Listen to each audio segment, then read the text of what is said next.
From the Homes for Heroes studio in Minneapolis, Minnesota, you are tuned in to Real Talk with Homes for Heroes. Here are your hosts, Bob Stanky and Seth Jessica. Hello, everyone, and welcome to Real Talk with Homes for Heroes. I am Seth Jessica, the Emerging Media Manager at Homes for Heroes, and that is Bob Stanky, the Director of Marketing at Homes for Heroes. And we are coming to you live from my home in Minneapolis and Bob's home and his dog pound in Roseville, Minnesota. It's Bob Stanky and the dog pound crew today.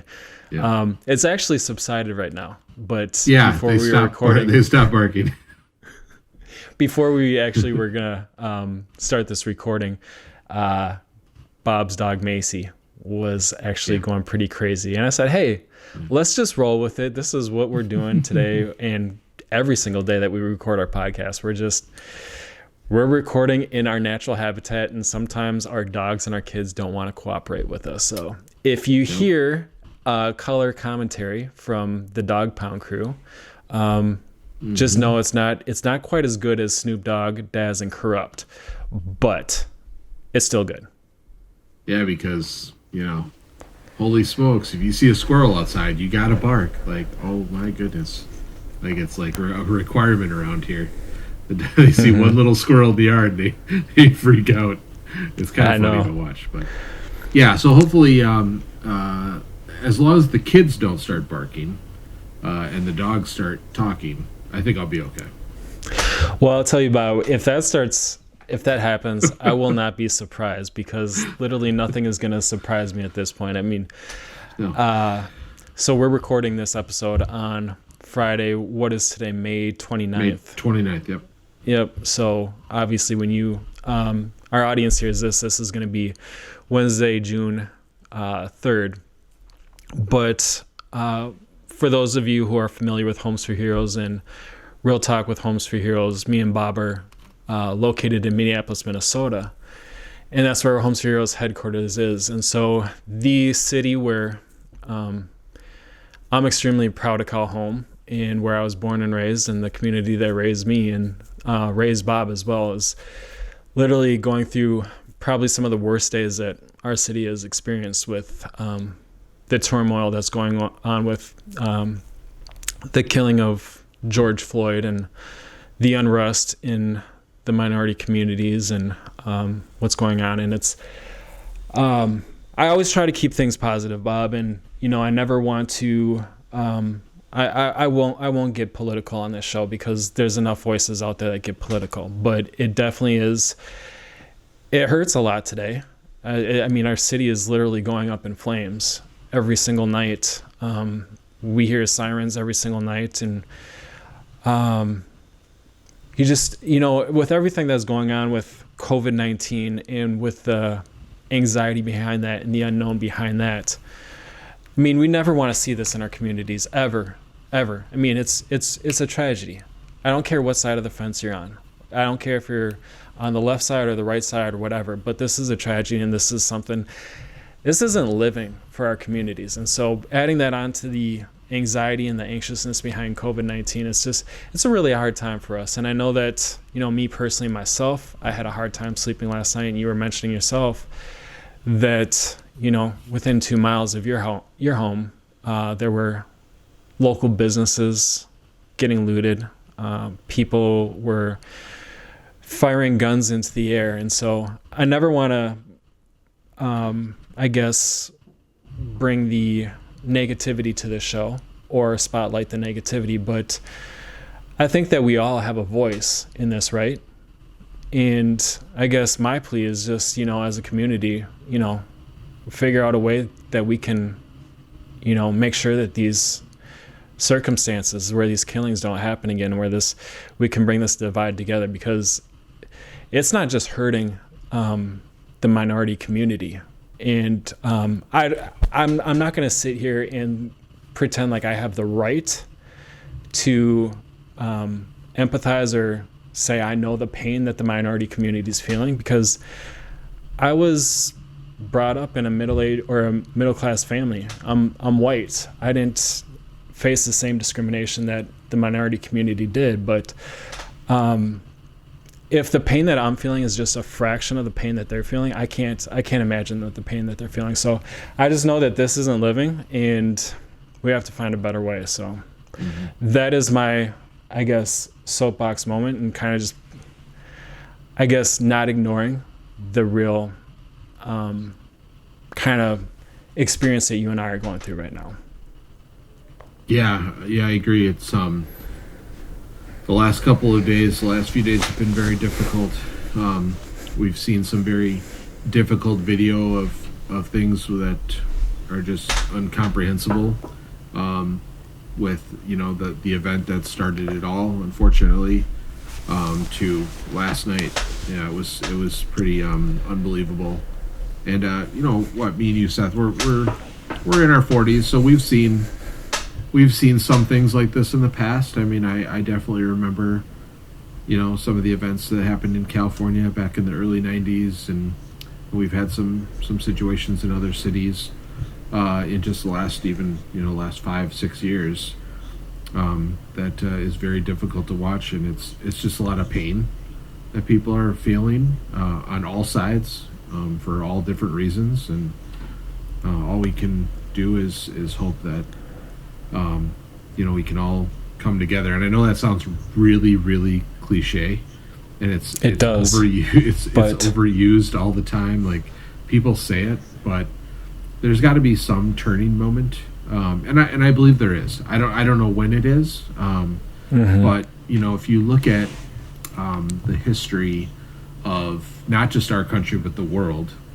if you've studied history, whether it be world history or U.S. history, there's been very, very dark times, and there's been moments of brightness, and just like everything else, it's cyclical. It comes and goes, but all we need to do is we need to get better every day.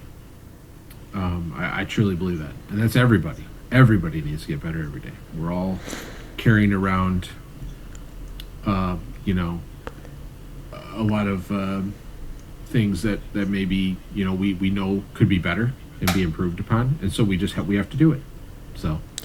Absolutely. I could not agree with you more. And I will say that it does sound cliche, but it is as simple as, I shouldn't say it is as simple, but in some sort, it is as simple as coming together and being able to bridge that gap between the communities. Because, I mean, there's no other way. If we stand divided, we will continue to go through these experiences, and our communities, our nation, and our world will still suffer. Because, I mean, we know that this is very close to home.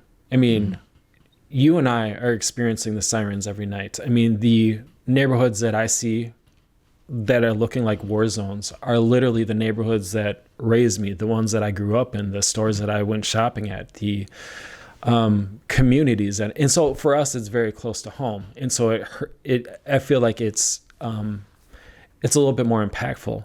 But we know that this is not isolated to Minneapolis. We know that the entire country is feeling this right now. And so I do agree and to your point, we have to get better every day. We have to get better every day. I feel like we have come a long ways since the years of, slavery and segregation. And we've come so far. But I believe that there is still so far that we have to go to continue to bridge that gap. So I echo your sentiments, continuing to get better each and every day, and however we can do that, we all play a part in it. I mean, I know that I play a part in it, and we all have to take that. So I don't want to dwell on that too much, but I did want to bring that up because it's hurting me right now, and I just wanted to, I guess, take my opportunity that I have at Real Talk with Homes for Heroes to at least kind of convey that message and spread positivity, and how we can kind of do our own little part to get through here. So, so today we're going to do the monthly roundup for the month of May, and we got some topics on the agenda. We're going to talk about the real estate industry numbers from the month of March. From the month of April. So as we always do with our monthly roundup, we always have to do essentially the industry numbers from 2 months back, because we get our numbers from NAR. So NAR doesn't produce or doesn't publish the real estate industry numbers till halfway through the next month. So halfway through May, we got April's numbers. So we're going to be sharing the real estate industry numbers from April, and no real surprises that are coming out of that. But there are some other key indicators within the industry that I want to that I want to present to you, and then kind of pick your brain about.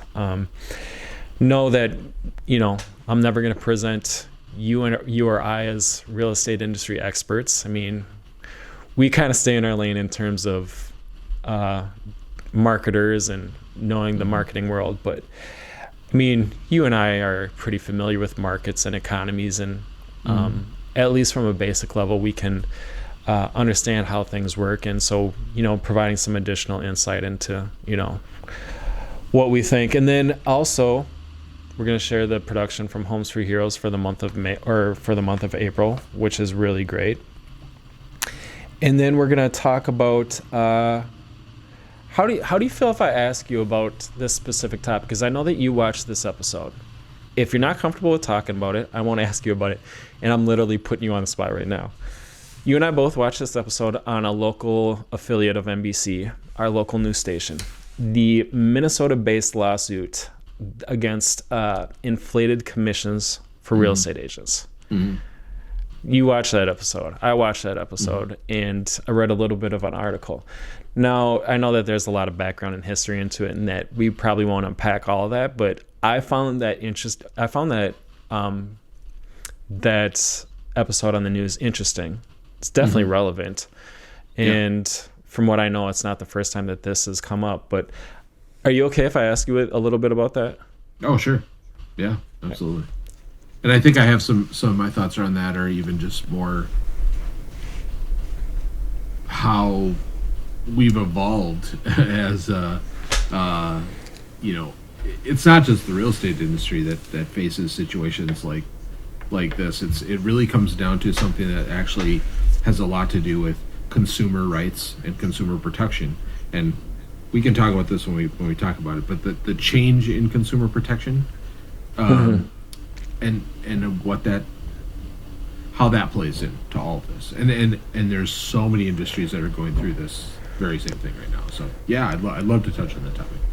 Okay, so let's talk about that. And then I also, if you could have picked a busier month for Facebook, I don't know another month that Facebook really, they just unleashed a fury of updates, new features. They even acquired a new company, which is going to play a role in social media. And also some topics I want to talk about that came from Google. So it was a very busy month for social media for May.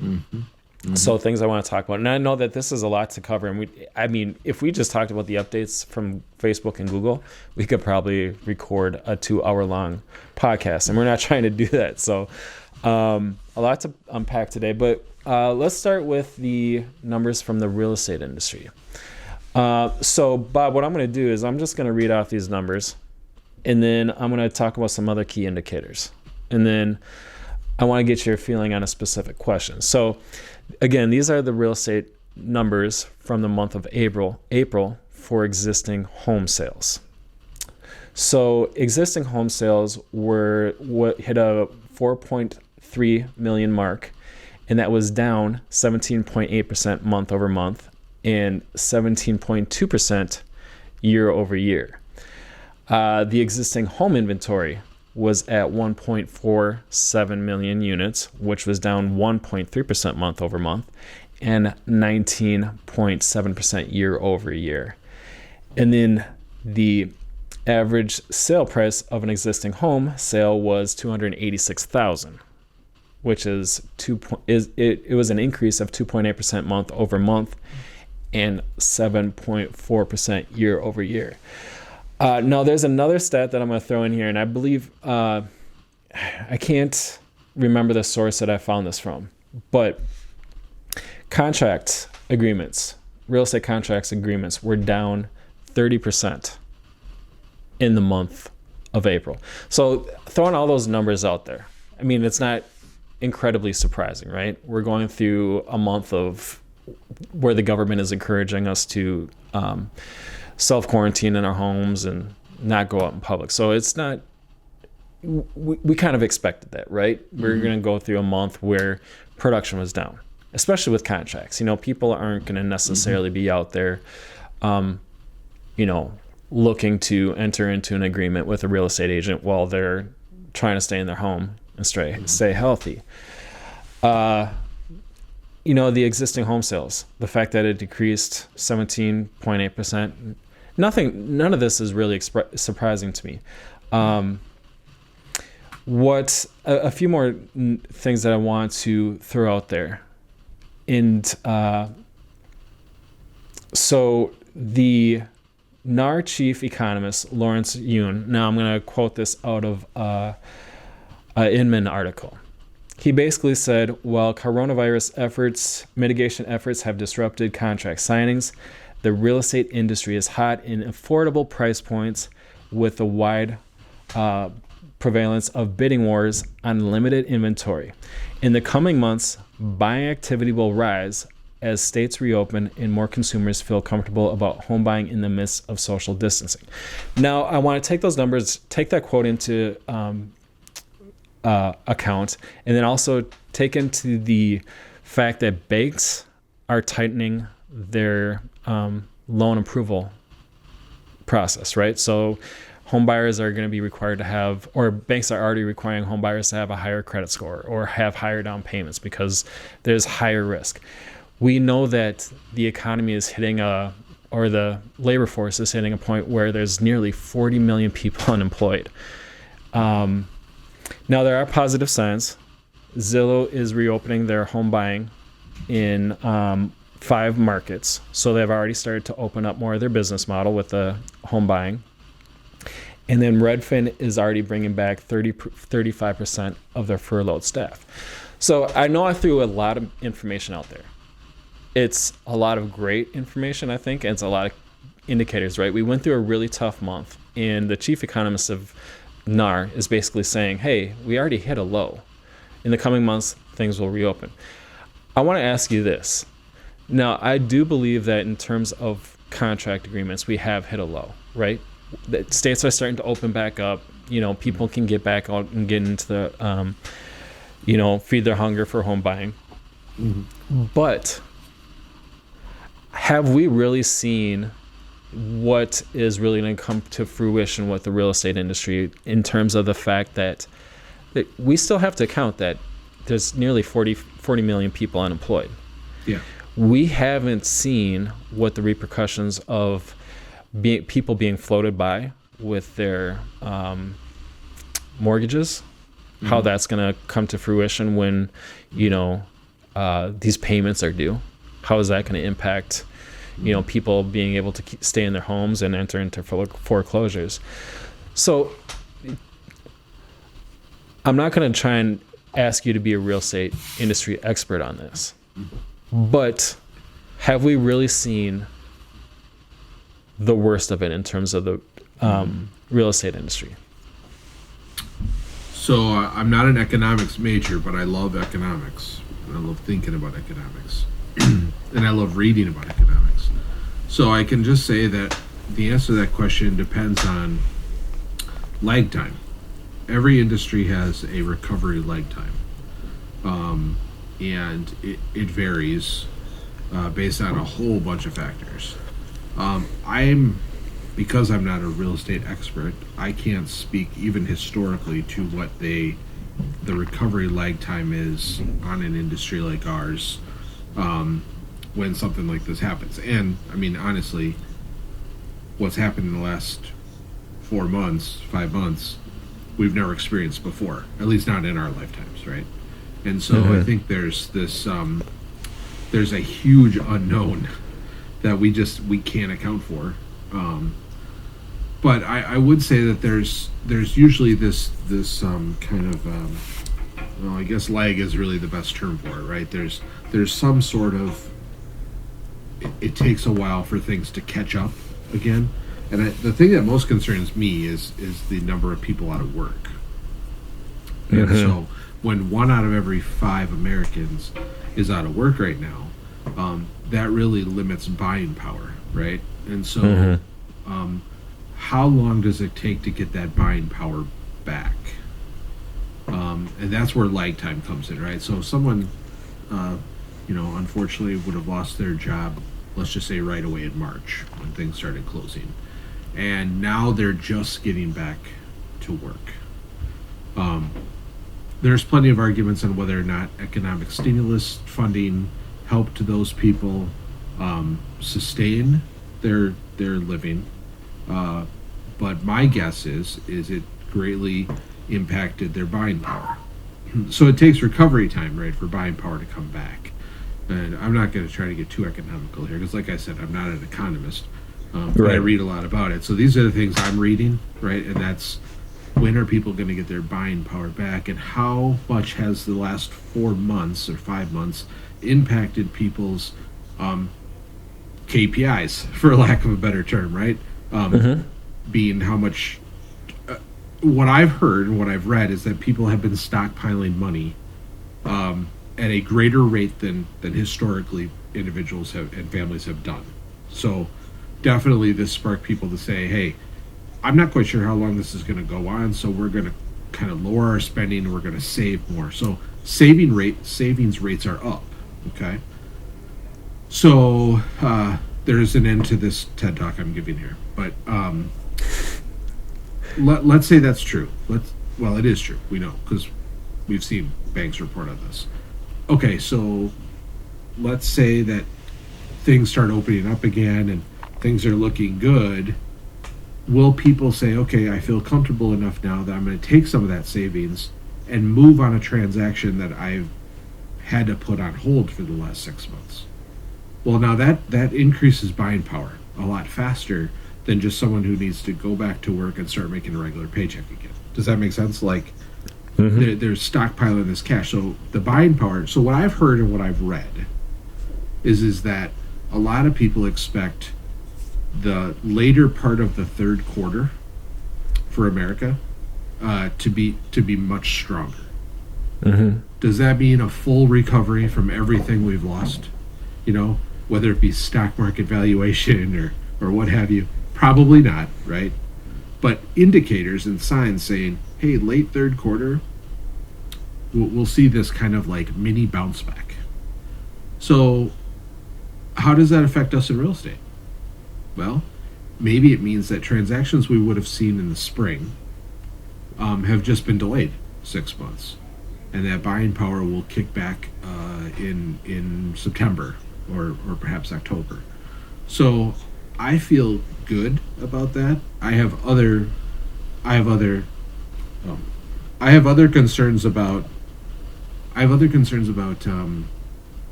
the coronavirus, the pandemic, right? And what that's going to mean. But if I were to look in just the short term, I think our lag time might be a little lower, just given that some people have been more careful with their money and trying to decide how they're going to spend it. That's just my take.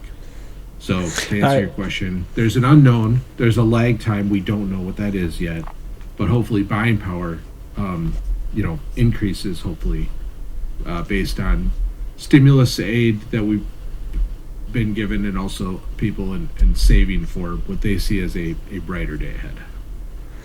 I absolutely agree with you, and I don't mean to put you on the spot in terms of providing answers that, this is a situation that there's too many variables of the unknown, right? Oh yeah, totally. I mean, we're all speculating here.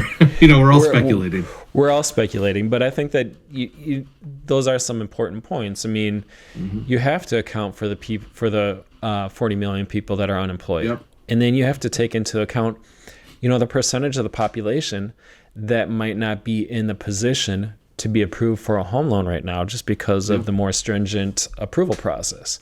But then, the fact that we have to get the economy going back again. We have to get these people employed. We have to get the engines running again. But how does a second wave potentially of the coronavirus impact that? I mean, God forbid that we do experience a second wave of COVID-19, but that is a potential risk that we just don't know. It's how well, first of all, if it will come back in a second wave, and how prevalent it will be if it does come back. And that's going to obviously affect, do we need to close down the economy in some fashion again? And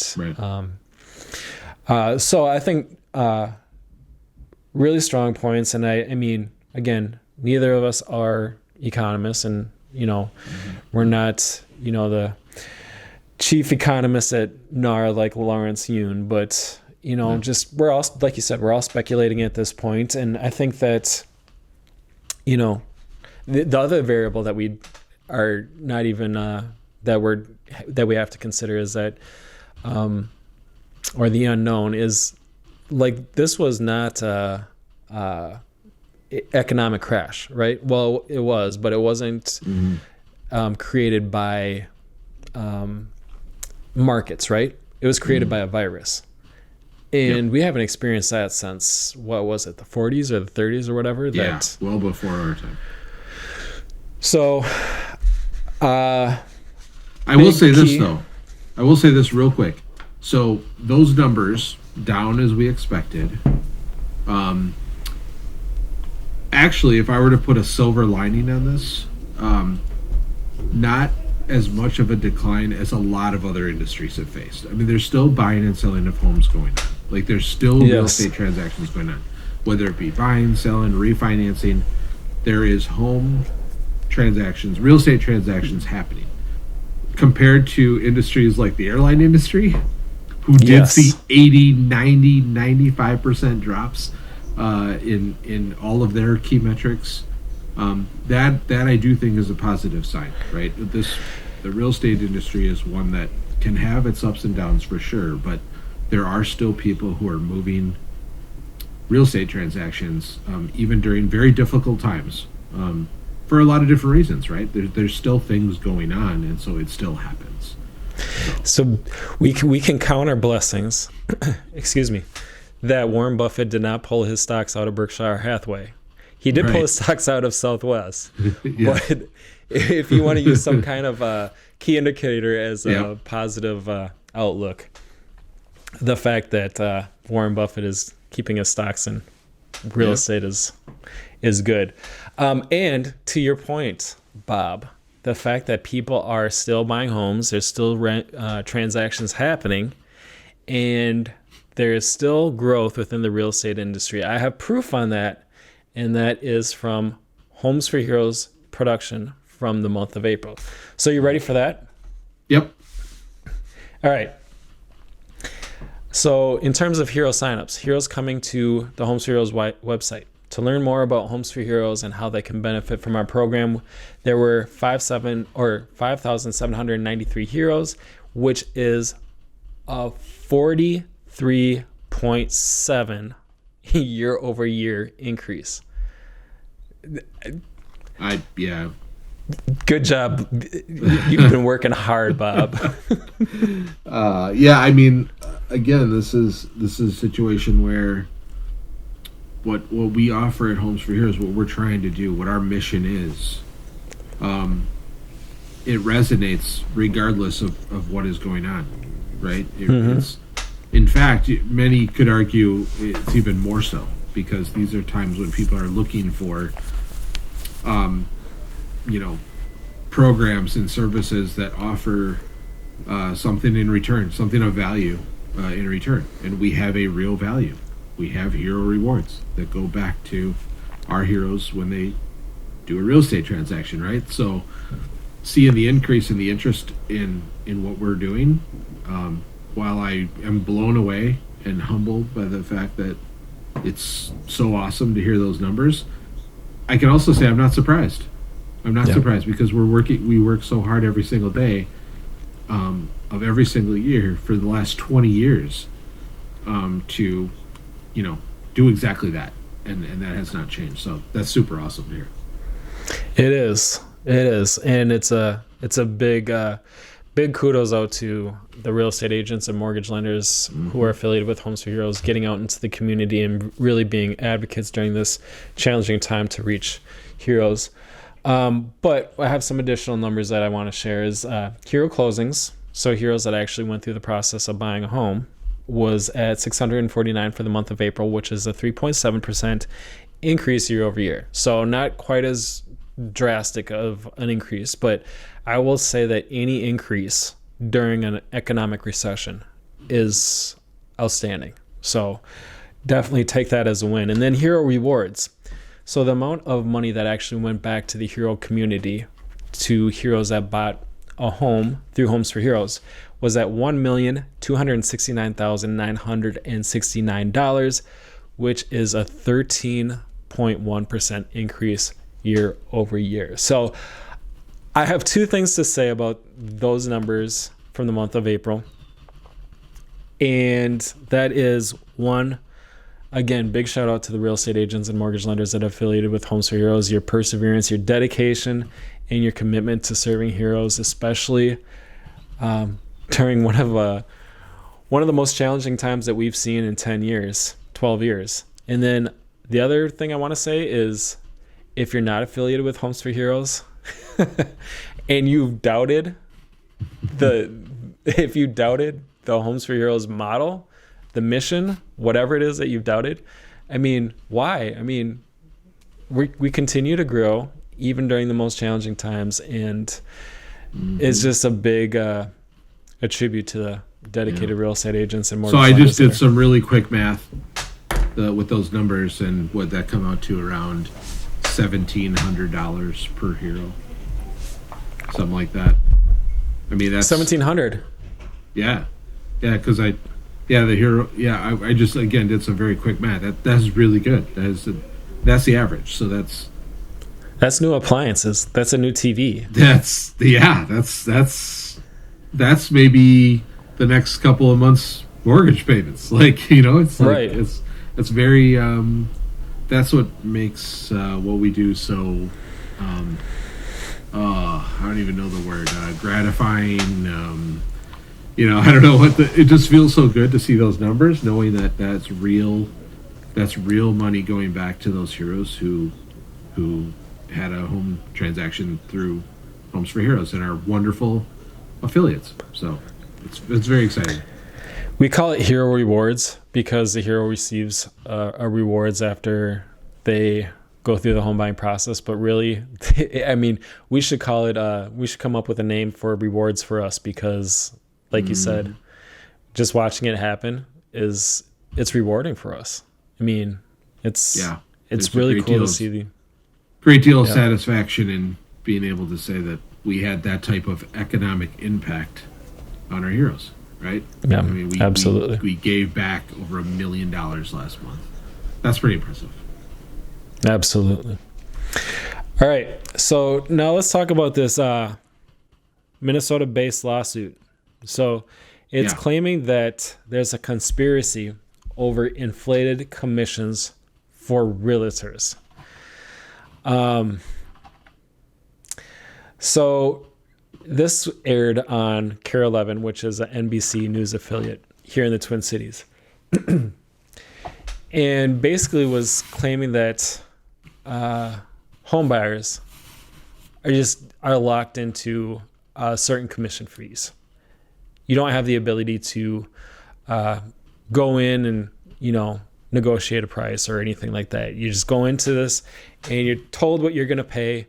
And it's this inflated fee, and there's no real transparency behind the commission structure, right? Mm-hmm. There's, depending on what state you are, what your state you're in, but let's just go with a real easy round number. As a home buyer, you're told that, hey, 6% of the home buying price is going to be commissions. 3% is going to go to your buyer's agent, and 3% is going to go to the seller's agent. Mm-hmm. And that's as transparent as it goes. It doesn't go into, what is the true cost structure of the fee that you're paying and the commission structure. And so it's saying that the real estate industry and specifically NAR and real estate agents have been able to inflate this price, and it's really it's not in the best interest of the consumer. Am I getting this right from what you heard? Yes. Yep. Yeah. And again, I'm not a real estate, agent or broker owner, but so the way I understand it is exactly how you put it.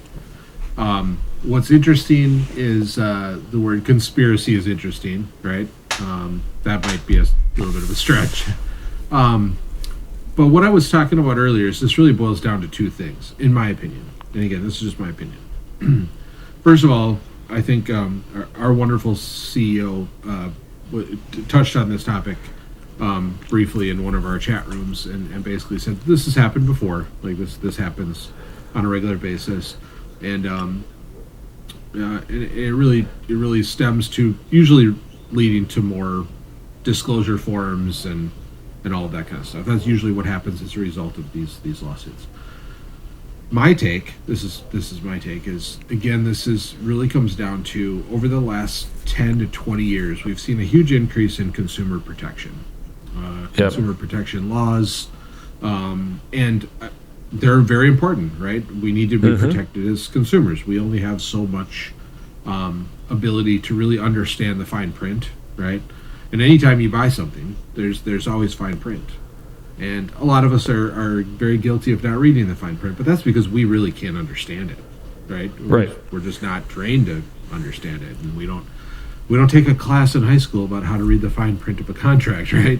And not all of us can afford lawyers for everything we buy. I can't go to Best Buy to buy a TV and bring my lawyer with me to read the fine print on the service agreement. So consumer protection is very important. It is very important.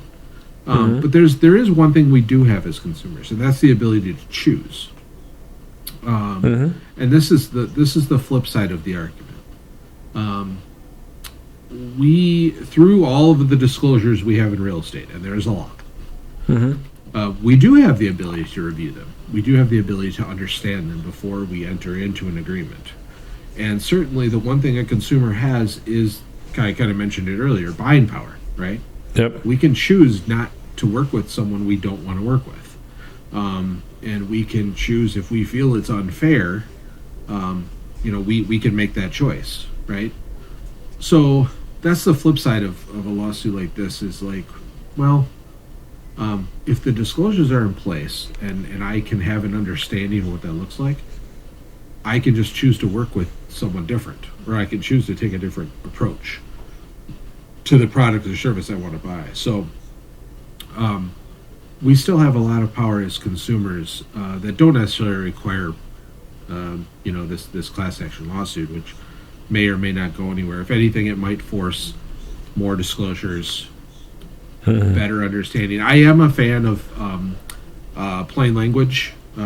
There's large government initiatives around plain language for consumers, like things that can be worded differently so we can understand them better. Then I don't think we would have things like this phrased as a conspiracy. It's probably not a conspiracy. It might just be that it's worded in a way a consumer might have more difficulty understanding. So, if anything, we know that the media's got to get their eyeballs on. Yes, it, so absolutely. The word conspiracy sounds really good, right? I mean, yeah. So I think it's very interesting. It happens in every industry. So I'm going to blanket this statement a little bit in that if anything, it'll probably hopefully force the hand on just. I don't think, me personally, I don't think there's any sort of conspiracy. Maybe we just need to do a better job of helping consumers understand where their money's going, right? Because you are buying something. Yeah. It's no different than going to the store and buying a loaf of bread, right? You know what you're getting for your money. It should be like that in real estate.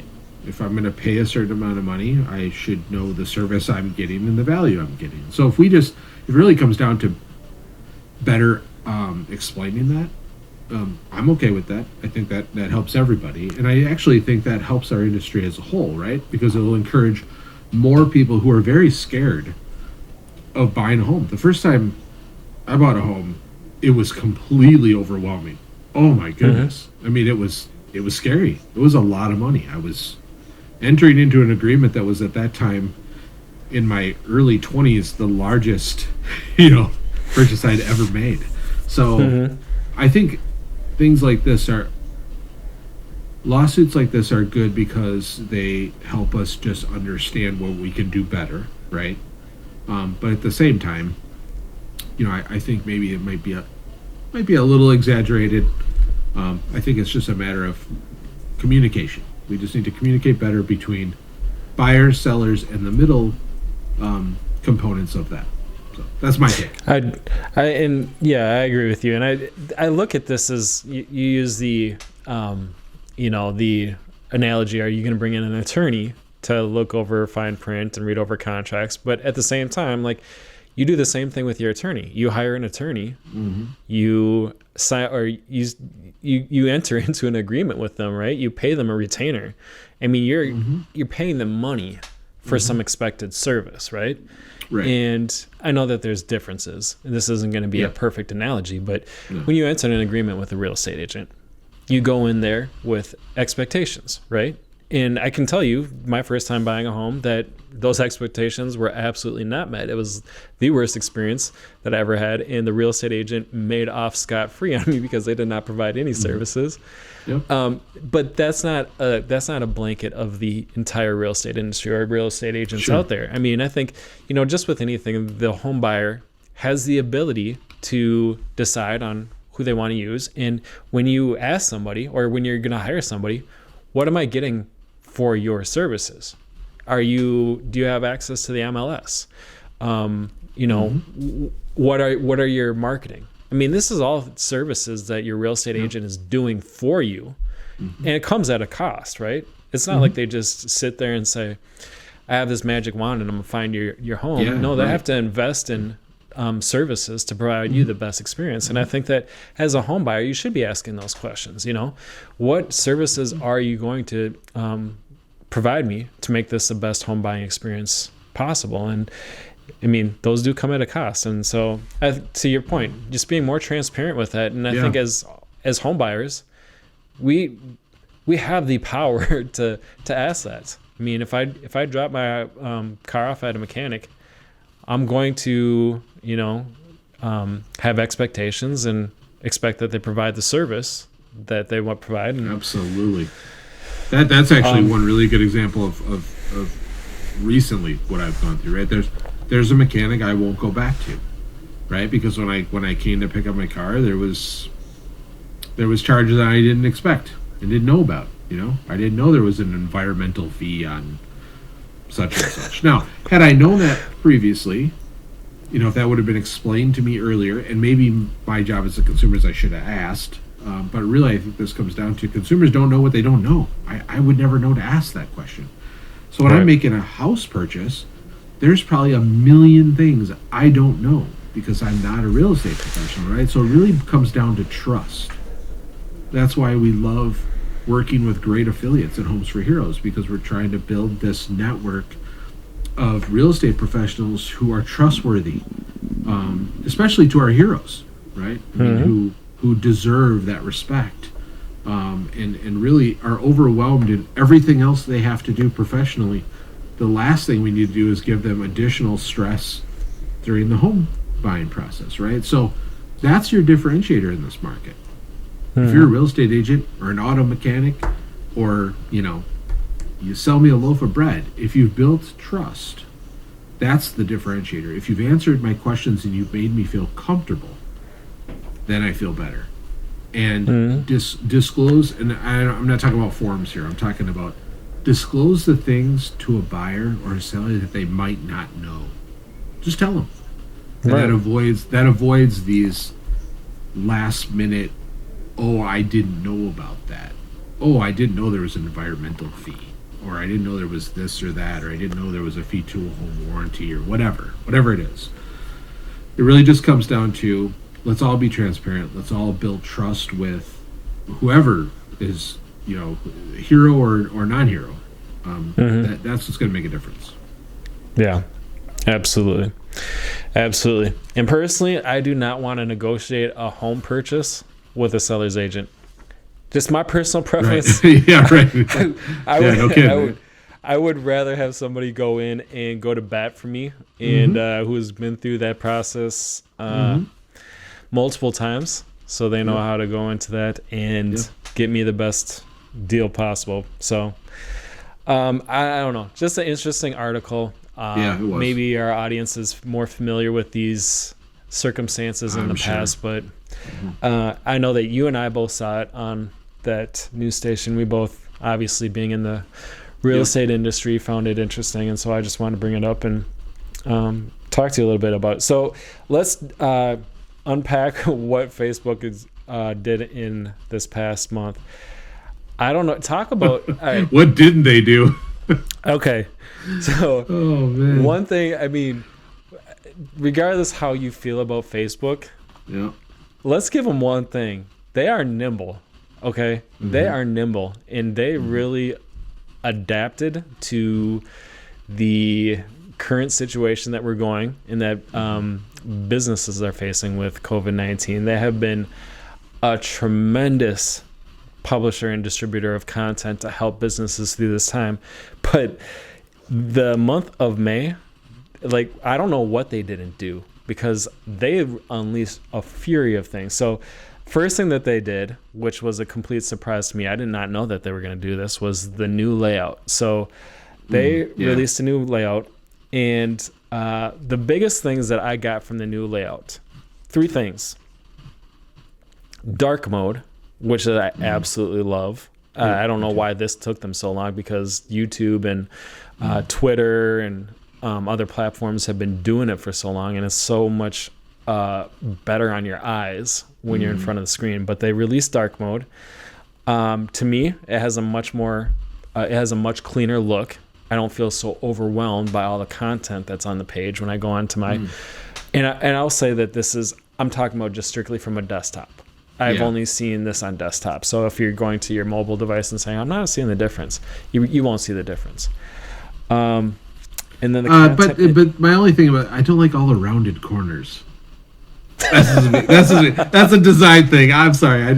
The first time I got the message that said, "Hey, Facebook has a new look. Do you want to, convert over to the new look?" And I was like, "Sure," because I don't mind when companies do that.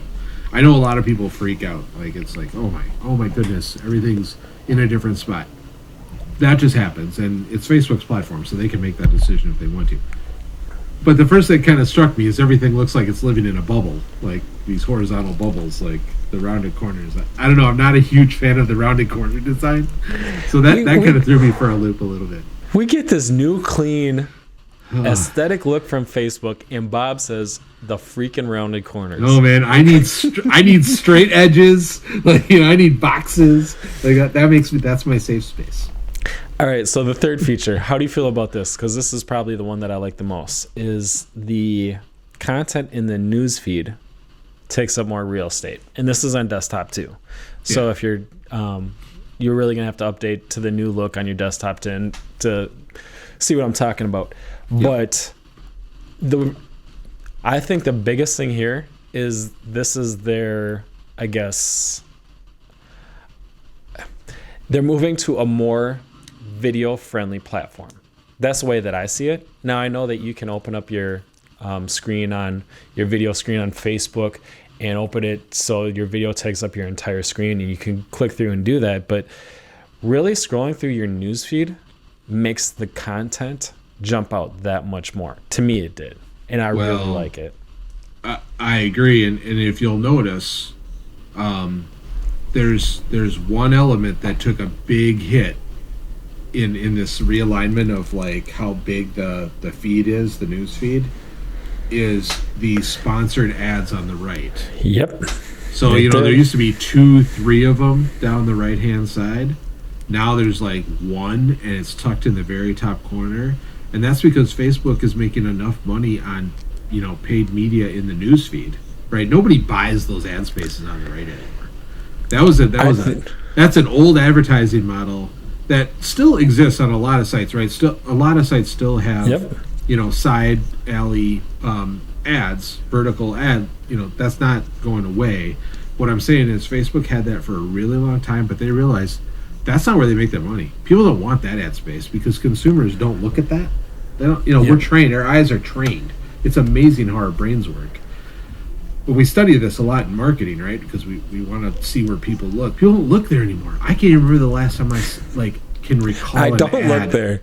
I don't look there. And I can't even recall an ad I've seen on the right-hand side of the news feed. So Facebook's saying, and they're very, very intelligent. They have a lot of really smart data people who are looking at this and saying, hey, if we still want to put an ad up there, that's fine, but if you guys want to dump it, just go right ahead, because it's really not doing anything for us. And I mean, wow, that was totally shocking for me when I saw it, because I did notice that. And you're right, it's this emphasis on video, right? It's this emphasis on, I wouldn't be surprised if we start seeing a lot more visual stuff in Facebook. Obviously, they've taken a huge play in gaming. And see, so like I follow some of the. That's gaming. At the top of the tab now. Yes. There's a tab specifically for gaming. Yeah. So if you listen to their earnings call last month, they talked a lot about gaming and about how that's a huge growth driver for them right now. Yep. So that's not a surprise. So like me, I follow some gamers on Facebook, and what's interesting is that now I'm getting like their full-fledged live streams in my newsfeed. And they look gorgeous. They look beautiful because you can tell it's wider. It's built now for video. And so I would not be surprised if we see more interactive, not only video and photo, but I wouldn't be surprised if we see more interactive elements take up that space now. Well, one perfect example is the other feature they rolled out, which was the Rooms feature. Yep. Right? So again, this is Facebook's, and I'm sorry, I'm not trying to jump ahead if that was on your list.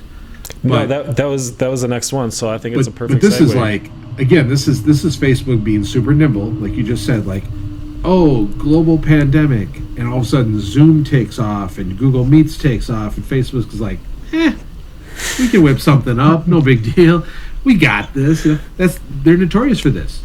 Oh, photo sharing site, we'll just buy Instagram. Like, they're really good at this. I mean, picture that in your feed now, where it's like maybe you want to set up a room conference call, and maybe that shows up in your feed that other friends can join. I mean, do you think the possibilities are limitless? Do you think that Facebook wants people leaving their platform to go meet with other people when their mission is literally to give people the power to create relationships through world connectivity? And they have people leaving their platform to go on Zoom or Google Meets. Facebook is like, whoa, wait. No. We have WhatsApp, we have Facebook Messenger, we have Instagram, and we have Facebook. Why are we not providing a video conferencing tool within our apps to allow people to meet virtually? Totally. So two things. Number one, Facebook knows that all these families out there now that can't get together, they're having these Zoom parties or whatever. They're getting together on Zoom. And Facebook's like, why send your Aunt Kathy a Zoom link? You're connected with her on Facebook. Send her the link. Right. That's a no-brainer, right? Your family and your friends are on Facebook. So if you want to get together with them because you can't see them, Facebook wants us to remember that's where my family and friends are. They're on Facebook. They're not on Zoom. That's what Facebook's trying to tell our brains, right? It's like Zoom is what you have with work. You do coworker stuff with Zoom. Yeah. But you want to do family and friends, you do it here. Okay, so that's number one. Number two, Facebook knows a lot of us are doing business on Facebook. Yeah. So it's like, well, if you're a real estate agent, and we know a lot of our real estate agents, they have Facebook pages. And people follow them on the Facebook. So if they want to do something there, Facebook knows that. They know that this is a business platform. And so by setting up now, they can also train your brain to think, I've got a built-in list of people that I can talk to instantly. I don't need to be sending out links and all this kind of junk. I can just do it right through Facebook. Facebook. And you know what? I don't want to love Facebook. I really don't. Like, there's a deep part of me that's just like, but at the same time, it's like, what can you not love about how they do this? Like, it's fascinating. Yeah. There's going to be books written on Facebook 30 years from now about, like, consumer, like, behavior and how they've done such a great job of taking other ideas from other platforms. Some things Facebook's done have not been original. They have the power to do it either bigger or better. But then also just getting us to really be in their ecosystem. Holy smokes. Your whole life could be in Facebook now. You have Facebook Marketplace. They were going to experiment with a dating, something to do with dating. No, they have done that. I have not used it yet. Banking. They're trying to get into financial banking. Mark Zuckerberg was just in Washington D.C. like 4 months ago, talking about a financial protocol that Facebook was working on with banks to be able to allow people to make more secure transactions. Everything you can do in Facebook. I'm sorry, I cut you off. Are you using the Facebook dating thing? that was a quick 180. Sorry. Wow. I didn't want to lose that thought, but I was like, no, I do want to hear if you tried that. No, I haven't. Okay. I can't stand dating apps, even though I'm just probably destined to be single my whole life, and I'm just giving up on the fact that there's nobody out there for me. But they have released a dating app or their dating tool within their app that you can go. You know what else that they released in May? They have now Facebook Shopping. Yes. So yes. They worked with Squarespace. They worked with all these websites to integrate shopping. Now, I know this isn't going to be relevant to our real estate agents or mortgage lenders because they're not doing e-commerce through, e-commerce websites or whatever. But they integrated that so people don't have to leave Facebook to go make purchases from e-commerce people on their e-commerce site. They can just do it all within Facebook. And this is, again, to your point, Facebook is just trying to... They don't want people leaving their platform. No. So, I mean, these tools, they're all cool. They're all like, we talk about them. And if you're a real estate agent or you're a mortgage lender and thinking about, Rooms isn't really relevant to me. Well, I will say that it could be relevant to you, especially because there is no limitations to how long your virtual meetings are on Facebook. So if you have meetings that go for an hour, 2 hours long, and you're paying for a paid service on Google Meets or Zoom because you're only allotted 40 minutes on a virtual meeting on those platforms under the free version, Facebook Rooms is a possibility. I did create an episode for 2 Minute Tip Tuesday. I'll throw that link here if you want to check it out. But I think it is extremely relevant. But what I was going to get back to is, Facebook shopping might not be relevant to you. You might not be interested in Facebook Rooms. But Facebook is continuing to build their platform to keep people on their platform. They don't want people going to Zoom. They don't want people going to Squarespace. They want people to be able to use every single life experience on Facebook. So if you look for world domination or position as conspiracy as Facebook's trying to dominate the world, they're just trying to make sure that nobody has to leave their platform because they make money the more time people spend on their platform. That's where their revenue comes from. So I'm not gonna beat this dead horse, but I'm just looking at the left-hand rail of Facebook, and tell me anything I can't do in here. Messenger, so I can message people. I can join groups. I can shop in the marketplace. I can watch basically TV.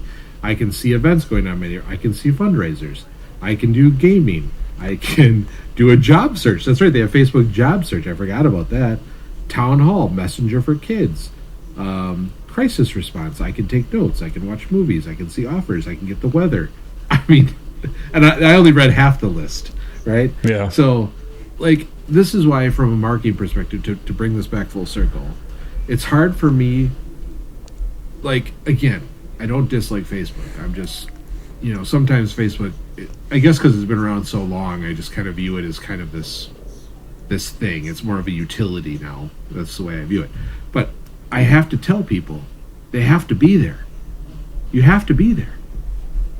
There's no way around it. If you're a real estate agent or a mortgage lender and you come up to me on the street and you say, hey, you're in marketing? Yes, I am. Cool. What platform should I be on? Give me one platform to be on. Just one. I can only do one. I got to say Facebook. I have to. That's, that's nothing against the other platforms. They all have purposes, but Facebook is really throwing this very large blanket over your ability to be a great marketer. Yep. I agree with you 100%. One other thing that I want to touch on Facebook, and this is, I don't know, consider it fun, might impact your marketing if you're into GIFs. So Facebook recently acquired Giffy, which, correct me if I'm wrong, maybe this is not the best way to describe it, but if you're not familiar with a GIF is like a video meme, right? It's like this very short video. It's a looping, short looping video. Yeah. And usually with no audio. No audio, but usually with text. Or I shouldn't say usually with text. There's a mix. You could do a short looping video without text, but there's a lot of times where there'll be a short looping video of maybe somebody dancing, and then there's text at the bottom that kind of like reinforces the message that you. But now this is fun, right? I mean, most people use it in their personal use, but a lot of people use this in their marketing. And Giffy is really popular for people on platforms like Twitter. I mean, how many GIFs do you see on Twitter? People going to Giffy, using some kind of GIF, putting it in their Twitter stream. Now, how this is going to impact it, I mean, right now, I mean, if you're a big GIF marketer, if you like to show somebody dancing after you just closed on a home and you're just, use it as a fun way in your marketing, it's not going to impact, at least from what I've read, it's not going to impact Twitter immediately, right? You're still going to be able to access Giffy from Twitter, whatnot. But in the future, do you think Twitter is going to want to keep supporting a platform that they're competing against? No. I mean, do you think that they're going to want to encourage people to go to Giffy to get GIFs from Facebook? Now, and I should say, I didn't really unpack this fully. So Giffy is actually, Facebook acquired it specifically to integrate into Instagram. So it's going to be more for Instagram stories, and I'm sure that there's going to be ways that Giffy evolves or whatever, but either way you put it, Facebook is going to own it. And if you're using GIFs for your Twitter marketing or your LinkedIn marketing, 2 years down the road, I think that it's going to probably impact how you use GIFs on Twitter. I don't know. That's just my speculation, but yeah. I don't know. Well, and for people who think, oh, why would I want to use GIFs in my marketing? Well, we said the same thing about emojis like 6-7 years ago.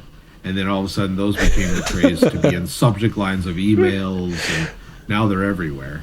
So these will take a hold and be even more valuable now. Because if you want to create, now I could see opportunities here if you want to create some sort of ad in Facebook or Instagram. Now you have, I like to call things like emojis, emoticons, GIFs. I call those content support material. And so now maybe you have access to GIFs for ads or something. I mean, the sky's the limit now that Facebook will have the ability to integrate that into different platforms. So yeah, it's coming. I mean, the cultural things are smart pickups by Facebook, right? Because GIFs are very culture, they're a culture staple in our society. You can see a GIF and know exactly what it means because it's got a meme around it, or it's got some sort of meaning. So Facebook picking up something like that is a good play on their part. It's a good play, and it's another step towards Mark Zuckerberg's world domination. The dude made $31 billion in the last 3 months. I mean, think about that. During the pandemic. I'll just say that all this stuff is cool, and I'll probably use it all, but it's still not as cool as TikTok. Just saying. Anywho. All right, so real quick, I want to unpack a couple things with Google, because two things that I think are really important for real estate agents and mortgage lenders, and I probably should have let off with this, because this is going to be extremely relevant to anybody who is using a website to market their business, and really two important things. So I posted this in our marketing chat room yesterday, and I want to ask you specifically about this because I'm a little bit confused about it. Now, the move makes sense, but how it differs from what they're doing now is what I'm a little bit confused about. So Google announced this week that it will be updating its algorithm to rank websites based on user experience. So next year, websites may rank lower in search results if the main content loads slowly. It could rank lower in search results if a page reacts slowly to a user's link click on that page. And it could also rank lower if content jumps around on the page. So basically, whatever your website traffic, the landing page that they land on, we've all seen this, right? Media companies are notorious for this. The content takes a really long time to load because there's ads popping up everywhere. You have to X out boxes and then you scroll through, and it's just a really horrible experience. Now, it drives me nuts. I don't want to go to a website where I have to constantly X out of boxes or ads. I don't want to go to a site that takes 10 minutes to load. By then, I'm on to the... Hey, I want to go to a site that does provide me the content that I need right then. Yeah. It makes sense. How does this differ from what Google's doing right now? Because I know user experience is what they evaluate search rankings on. Do you have any insight into that? Yeah, the only thing I can say is it's the same type of stuff they're looking at. It's just one layer deeper, right? So Facebook's always had a really good understanding of what's all on your page and what happens to your page in terms of what content you have on it, what ads you have on it, what JavaScript you have loaded into your page. They've been tracking that for a while, and page speed has moved up and up and up in terms of importance in the algorithm and where you rank. So this next iteration, this next step in the algorithm takes that even further. Now Facebook's still in the mind. What Google is saying now is, okay, we were going to look at page speed, but now we're going to look at it in an order of things, right? So they're thinking user experience. They're thinking when you go to a website, you're probably going there to read an article or see a video. You're not interested in all the pop-ups. You're not interested in the ads. You're not interested in that stuff. So they're prioritizing what loads faster on your site. So this is where we start to get into some really complex web development stuff, right? As a web page developer, you can tell certain things to load first or not load first, or give things priority based on where they are in your code and all this kind of stuff. And I won't get into all that crazy stuff. But what Facebook's saying is, hey, someone coming to Facebook, Google. Google is saying someone's coming to your site, they want to read your article. Load your article first. Do that as a top priority. Okay, they call that the largest contentful paint. That's this LCP kind of thing. It's basically saying how fast does your site load the main content. Okay, then they say, okay, your page loads, everything's good. How long does it take for your next page to load when someone clicks something? That's what they're calling this first input delay. I think that's what it's called. And then they're looking at kind of the whole, how do things move around and shift? Because we've gotten so sophisticated now with ad units being mixed in with content and all this kind of stuff. And so, like, how does your page change as the user scrolls down? I'm sure you've seen this, right? So if you go to, like, these news sites, they'll have a video playing at the side or on the top. And then as you scroll down, you notice the video module moves to the right and it shrinks, right? A lot of news sites do this. Well, that's called content shifting. And it's not that it's difficult to pull off, but what it can do is it can cause pages to load slower. Yep. Because you're basically taking a video that's streaming and you're moving it in real time to the right-hand side. And sometimes what that can do is it can cause your other content to be delayed or a little slower. So Google's saying, hey, you can do all that stuff, but we're now going to measure that. Like, that's not, they were measuring it before. What they're saying is, we're going to put that in our algorithm now to say, sites that do this the best, those are the sites that are going to get higher priority. and higher rankings. So that's the difference. They've been measuring all this stuff all along. Now they're actually putting it into the calculation. And again, I think it's we tend to get caught up in these updates, and they're like, oh, it's so annoying. Now we have to change things or whatever. Yeah.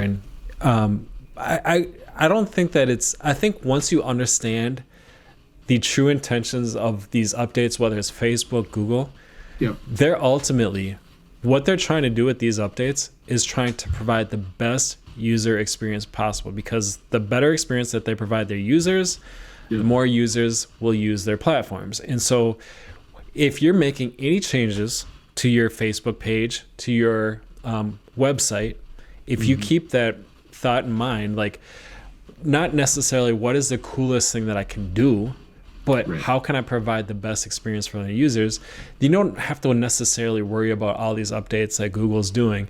And I guess specifically for a real estate agent or mortgage lender, I mean, take this into consideration. I mean, if you're creating websites and you're creating landing pages that create a bunch of pop-ups, like I get that we want people to download content, whether it's an ebook or fill out a form to get more information about, you know, home loans or whatever. I get that. Like from a business standpoint, it makes sense.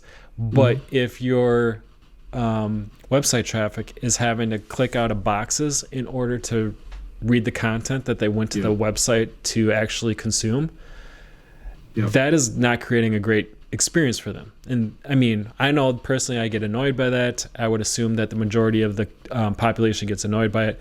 And there's a reason why Google is making that a priority in their algorithm. And so I think, you know, take this into consideration as you are making any changes to your website for the remainder of the year, because that will go into play next year. So one last thing. Oh, hold on. I have one quick thing to say. Go ahead. Sure. My suggestion to our audience would be this. Don't spend a whole lot of time chasing Google around. Like they're going to change stuff just as much as Facebook, and they roll out updates like this constantly. So this is nothing new. My suggestion is keep your site as simple as possible. Yes. And think about what your goals are. Think about what your goals. If you have a section of your website where you're just sharing news or, you know, updates on homes that you're listing or whatever, do you really need to have an ad on that page? Probably not. Do you need to have a lead form on that page? Maybe you don't. Maybe think about each element to your site and what it's doing and create the experience that's going to best serve that and make that your primary goal. So if you do have a contact page that has a lead form on it, make that your main content on that page and try to keep everything else off. Don't overwhelm your user. If you just follow those best practices, then you don't need to worry about what Google's doing, because you'll already be ahead because you're thinking about what your visitor wants. So that'd be my only suggestion. I think that is probably the best advice that you could give anybody who is creating a website. And I'm not even talking about from like an advanced developer standpoint, but if you're just creating a simple Wix or Squarespace website, don't create for Google, because Google will change. Google wants you to put the consumer first. They want you to put the user first, because they're putting the user first. And they get that all these businesses' websites will vary. I mean, a real estate website will differ from somebody who is doing e-commerce. Google understands that, but they also understand that there's a standard expectation that all users have when going to a website. So solid advice. Create for your user, not for Google. All right, so one other thing that I wanted to share, which I think is extremely important for real estate agents and mortgage lenders as we're going through social distancing, even as the communities open up. So Google will soon be allowing businesses to add descriptors to their business listings in Google search and maps results to help potential customers understand what online services they provide. So these descriptors, which Google calls attributes, are short notes that show up under other business information in a listing. And you typically see these descriptors on restaurants. So a descriptor, or what Google calls an attribute, is it appears in the search listing under the information, and it'll be on a restaurant, it'll usually say delivery or takeout. And it's just letting the consumer know what's available to them Yep. through the services. So beyond just dining in, right? But Google is now opening this up to other businesses because they know that businesses are relying through more online services. And so I thought about this, and I was thinking about real estate agents, specifically or mortgage lenders. If you're doing virtual home showings or virtual listings, take advantage of this. I mean, if you're still, or if you go into if your community is opening back up, and you're able to hold open houses, or if you're able to still do walkthrough showings, that's great. Do it. But don't ignore the fact that there's still going to be people who want to stay as far removed from doing in-person showings and stuff like that. They want to take more advantage of until we get more to a place where our society is a little bit more comfortable with being in close proximity with people. There's going to be a percentage of the population that want to still go through virtual home showings or virtual listings, at least till they get to a more serious point. So I think that is a huge thing for our real estate agents specifically to keep an eye out for, is when you can update these descriptors or these attributes on your business listing. So I want to throw that out there. Do you have any insight on that? Have you heard about anything about this? Anything that you want to add to it? My stance on this has not changed. It's actually, you should be updating your business, Google My Business page or your business listing as much as possible, all the time. Like, they've given you so many more options now to go in there and give you an excuse to do something in there. Update your hours you're available, your contact information. You now have the ability, besides these attributes, which are incredibly important, you now have the ability to add events to your Google page. You have the ability to add posts that kind of look like, short status updates. Again, this goes back to, as a consumer, as someone who's searching the web, the more information you can give me about your business or what you offer, products, services, whatever, the faster you can give me that information, and the more you can give it to me, the happier I'm going to be. And that's what Google's measurement is. Google's mission has not changed. It's to organize the world's information and blah, blah, blah. But their goal is to provide the best experience for one of their searchers. That's it. That's it. They don't care about your business. And I don't mean that, I'm not saying that to be mean. I'm just saying, like, that's not what they're in the business of. Their customer is the searcher. Yep. And they know that people go to google.com because they're going to get the best search results, right? And so Google knows if they don't deliver the best results, people don't go back. And so they want you to update that stuff. They will showcase it. I'll give Google credit for that. You can work your butt off on Facebook and get zero engagement on something, right? But one thing Google has done very good over the years is that when you take the time to do these things, you will be rewarded. If you update your website with content, you will be rewarded. If you put videos up on your video channel, you will be rewarded. If you update your business listing, you will be rewarded. You will get ranked higher because they know that you're providing more information to a consumer, to a searcher. Absolutely. It's a very delicate balance that Google has to do and Facebook has to do. I mean, they know that the businesses, small, medium, and large, are their revenue driver. But if they provide a bad experience, or if they don't put the user experience at the forefront, they risk, Google risks losing people to Facebook. And then as people go to Facebook, so do businesses. I mean, businesses follow the audience, right? So they have to optimize their platforms for the user, because the businesses will follow. So back to your point, Google will show your business if you don't do anything to update it. If you make a horrible website and you don't update any information, and Google will show it, but it's probably not going to be till page 100, right? Right. It's going to be the businesses who really put in the time and effort to make sure that they're providing the best information possible, the best user experience. And if you are giving people the ability to see homes, whether in person or virtually. I mean, it's just enhancing the user experience. And so I think it's a big play to take advantage of with Google. So that's all I got. I think we covered a lot in today's episode. And can I say that you did an amazing job, because I didn't even tell you what I was going to ask you about before today's episode, and you just sat there and you handled it like a champ. You handled it like a Holyfield Tyson fight. Yeah. Was I Holyfield or Tyson? You were Holyfield. Did I have my ear when he became, bit or no? You were after he got his ear bit. He came back with a vengeance. Yes, he did. No, I appreciate you pulling all this great content together. And as I told you earlier, I always have an opinion. Especially when it comes to Facebook and Google and all that stuff. So I love watching what they're doing and how it affects all of us. So it's fun. Yeah, and we absolutely hope that this information helps you stay up to date and stay in front of the trends and the shifts that are going on in the industry, so you can keep your business up and at the forefront.